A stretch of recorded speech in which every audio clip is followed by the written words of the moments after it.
అశ్వగంధ, దీన్ని తెలుగులో పెన్నేరుగడ్డ అంటారు. పూర్వకాలం ఒక సామెత ఉండేది, పేరు లేని వ్యాధికి పెన్నేరుగడ్డే మందు. ఎందుకని దీనికి ఆ పేరు వచ్చిందంటే ఎటువంటి జబ్బునైనా నయం చేసే గుణం దీనికి ఉందని.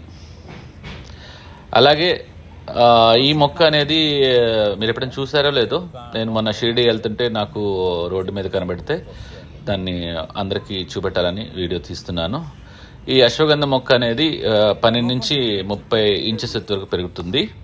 దీంట్లో ఉపయోగపడే భాగం ఏంటంటే మనకి దీని యొక్క రూట్ అనమాట.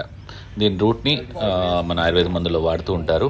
అశ్వగంధ వల్ల చాలా ప్రయోజనాలు ఉన్నాయి. ముఖ్యంగా అశ్వగంధ తీసుకోవడం వల్ల మనకి స్ట్రెస్ అనేది తగ్గుతుంది. అలాగే సెక్షువల్ హెల్త్ బాగుంటుంది. అలాగే మనకి యొక్క ఇమ్యూనిటీ అండ్ ఫిజికల్ యాక్టివిటీ అంతా కూడా బాగుంటుంది.